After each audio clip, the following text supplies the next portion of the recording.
మాన్యశ్రీ ముఖ్యమంత్రి వర్యులు శ్రీ నారా చంద్రబాబు నాయుడు గారికి, వేదికను అలంకరించిన పెద్దలకు, బంగారు కుటుంబాల వారికి, మార్గదర్శకులకు మరియు ప్రజావేదిక ఇచ్చేసిన 50 మందికి ఆగిరిపల్లి సచివాలయం 2 తరఫున శుభాభినందనలు తెలియజేసుకుంటూ, నా పేరు ప్రసాద్ బొల్లినేని. నేను ఆగిరిపల్లి 2 సచివాలయం కార్యదర్శిగా విధులు నిర్వర్తిస్తున్నాను. ఆగిరిపల్లి 2 సచివాలయంలో 4281 మంది జనాభా ఉన్నారు సార్.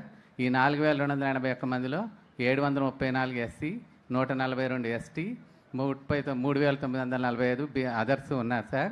954 జెండర్ రేషియోగా ఉంది సార్. లిటరసీ రేటు 76.9 ఉంది సార్.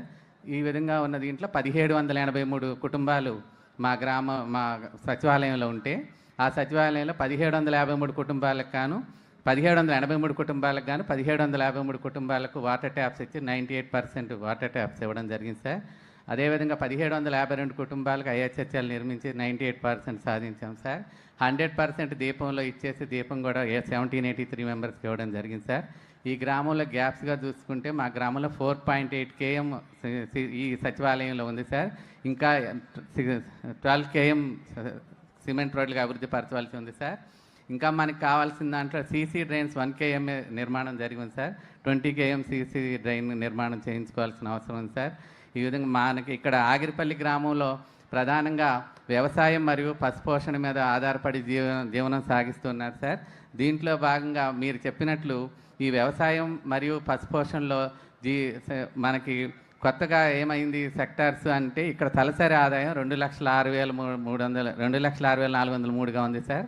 దీన్ని 2,36,000కి 15% సాధించడానికి కానీ మేము వ్యవసాయంలో సంబంధిత శాఖలతో చర్చించి వారందరితో కూర్చొని ఏదైతే ప్రధాన సాగుగా సాగుతుందో ప్రత్తి, వరి, మామిడి, ఆయిల్ పామ్ ఖరీఫ్లో సాగుతున్నాయి.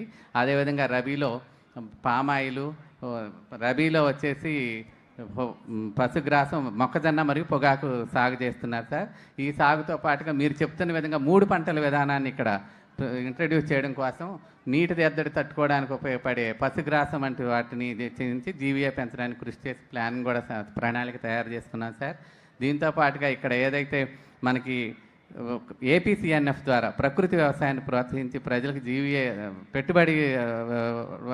పెట్టుబడి వ్యయాన్ని తగ్గించి వారి యొక్క జీవీయాన్ని పెంచడానికి కృషి చేస్తున్నాం సార్. ఆ విధంగా ప్రణాళికను కూడా సిద్ధం చేసుకున్నాం సార్. ఇక్కడ ఏదైతే వ్యవసాయ రంగంలో మిల్క్ ప్రాసెసింగ్ యూనిట్స్ వచ్చే food processing units, mini food processing యూనిట్స్కి అవకాశం ఉన్నందున ఔత్సాహమైన రైతులు ప్రోత్సహించి వారికి కూడా జీవీఏ పెంచడానికి సాధ్యమైనంత వరకు ప్రణాళిక సిద్ధం చేసుకున్నాం సార్. ఇక్కడ బీసీ కమ్యూనిటీ ఈరోజు జ్యోతిబా పూలే జయంతి సందర్భంగా నిజంగా మనకి ఎంత అదృష్టం అంటే సార్, మనకు ఆలూరు మండలం జిల్లాలో మన దాకా వచ్చి ఇక్కడ చేస్తున్నా అంటే బీసీ కమ్యూనిటీ ఎక్కువగా ఉన్న ఏరియాలో వీళ్ళందరూ పశుపోషణ మరియు వాటి మీద కూడా ఆధారపడి జీవిస్తున్నారు. కాబట్టి వాటికి సంబంధించి మేము ఇక్కడ మన లైవ్ స్టాక్ వారందరితో కూడా చర్చించి ఎప్పటికప్పుడు వ్యాక్సినేషను, డీవార్మింగ్ వాటిని చేయించి నాణ్యమైన దాణాలు మరియు సెక్సార్టేషన్, దానివల్ల మంచి వీర్యోత్పత్తితో మంచి దూడలని వాటిని అభివృద్ధి చేసి అందులో కూడా జీవీఏ సాధించడానికి మేము ప్రణాళికలు సిద్ధం చేసుకున్నాం సార్. మా కలెక్టర్ మేడం, మా ఉన్నతాధికారులు, జిల్లా అధికారులు ఎప్పుడూ దీని మీద మాతో సంప్రదించి చేస్తూ ఉండడం ఇటువంటివన్నీ సాధించగలుగుతున్నాం సార్.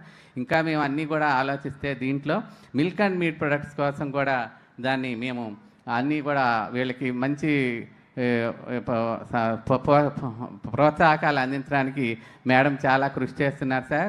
ఇక్కడ మనకు నూజివీడులో ఏదైతే ఇక్కడ మేము మహిళలకి వీళ్ళందరికీ కూడా ఏమైతే మిల్క్ మినీ ప్రాసెసింగ్ యూనిట్స్తో పాటు పచ్చళ్ళు, ఎస్హెచ్ గ్రూపులకు పికిల్స్ అటువంటివి కూడా యూనిట్స్ పెంచి వారి యొక్క ఆదాయాన్ని పెంచడానికి కృషి చేస్తున్నాం సార్. ఇక్కడ ముఖ్యమైనది ఇంకా మనం చూడాల్సి వస్తే సార్, మా మాన్యశ్రీ మంత్రివర్యులు ఈ గ్రామాన్ని గురించి ఆలోచించి ఇక్కడ టెంపుల్ టూరిజాన్ని డెవలప్ చేయడానికి ఏదైతే వేగర లక్ష్మీ నరసింహస్వామి టెంపుల్ కృతయుగం నుంచే ఉంది అంటున్నారు. మనకి ఇక్కడైతే టెంపుల్లో ఉన్న చరిత్రను బట్టి 1860వ సంవత్సరం అంటే గత 160 సంవత్సరాలుగా ఉన్న చరిత్రని రాస్తూ సారు 4 కోట్ల రూపాయలతో బీటీ రోడ్డు నిర్మాణం చేపట్టడం, ఆ బీటీ రోడ్డు నిర్మాణం చేపట్టినందుకు మీరు అందరూ ధన్యవాదాలు చెల్లించాలి. ఇది అందరూ మన కోరిక, అవునా కాదా? దీంతో పాటుగా వీళ్ళందరూ చేస్తే దాన్ని టెంపుల్ టూరిజాన్ని డెవలప్ చేసి గ్రామంలో జీవీఏ పెరుగుతుందని ఆ విధంగా అభివృద్ధి చేద్దాం అని చెప్పున్నారు సార్. తర్వాత ఇక్కడ మనం ఒక్కటే సార్, ఎన్టీఆర్ భరోసా పెన్షన్లు ఈ సచివాలయంలో 673 ఇస్తున్నాం సార్. 673కి 28,26,000 పంచుతున్నాం సార్. నిజంగా సచివాలయంలో అందరూ గుండె మీద చేసుకొని చెప్పండి, అందరూ సచివాలయంలో మనం పెన్షన్ పొందుతున్నాం. సార్కి జేజేలు పలకాలా లేదా? 1 తారీఖు ఎప్పుడు వస్తుంది? సెలవు రోజు వస్తుంది అంటే ఎప్పుడు వస్తుంది? మీకు ముందే వస్తుంది, అవునా కాదా? ఈ విధంగా చేస్తున్నారు. సార్కి మీకు ధన్యవాదాలు సార్. ఒక్క మాట సార్, మీ విజన్ మీరు చెప్తారు సార్, ఎప్పుడు సంక్షేమంలోనే సంక్షోభం ఎత్తుక్కోవాలని, సంపదను సృష్టించాలని. ఈ ఎంటూ పెరిగిన వాళ్ళని సార్ మేము. మాకు ఈ అవకాశం కల్పించినందుకు ధన్యవాదాలు సార్.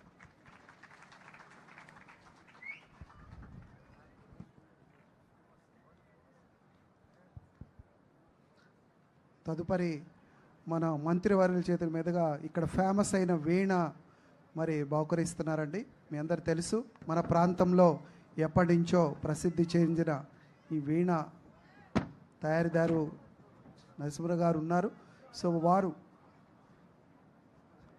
ఎంతో ప్రతిష్టమైన, ఎంతో ఫేమస్ అయిన వీణని మన ముఖ్యమంత్రి వారికి బహుకరిస్తున్నారు. అందరూ దయచేసి కరతాళ ధ్వనులతోటి మన ప్రాంతం యొక్క వీణ, నూజివీడు వీణ.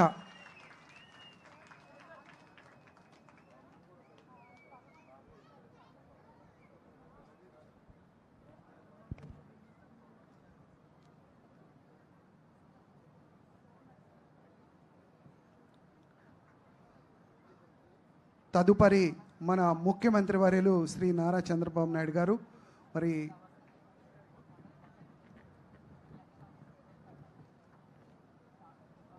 మరి మన ప్రాంతం ప్రసిద్ధి చెందిన మామిడిని మరి ప్రజెంట్ చేస్తున్నారు. నూజివీడు మామిడి మరి మన ముఖ్యమంత్రి వారి చేతుల మీదుగా మరి ఎక్స్ప్లెయిన్ మేడం గారు చేస్తున్నారు. మన ప్రాంతంలో ప్రసిద్ధి చెందినటువంటి నూజివీడు అంటేనే మ్యాంగోకి ప్రసిద్ధి.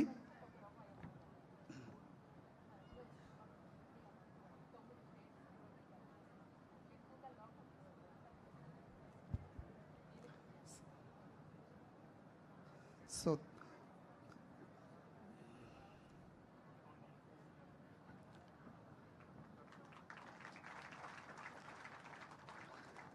తదుపరి మన ముఖ్యమంత్రి వర్యులు శ్రీ నారా చంద్రబాబు నాయుడు గారు మార్గదర్శులు మరియు బంగారు కుటుంబం యొక్క వారితోటి సమన్వయం చేస్తూ ఇంటరాక్ట్ చేస్తారు. Thank you sir.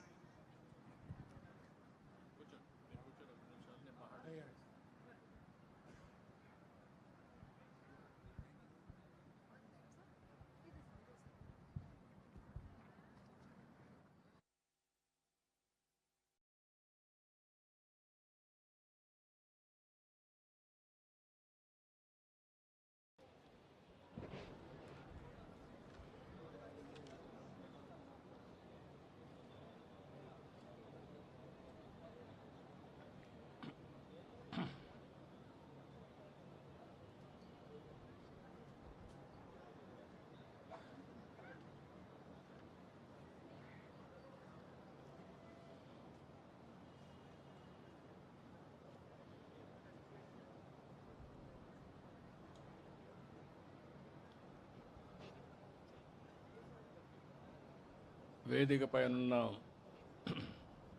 సహచార మంత్రివర్గ సభ్యులు కొల్లు పార్థసారథి గారు, సహచర మంత్రివర్గ సభ్యురాలు సబిత గారు, గౌరవ పార్లమెంట్ సభ్యులు, వేదికపై ఉన్న పెద్దలు, ఈరోజు నేను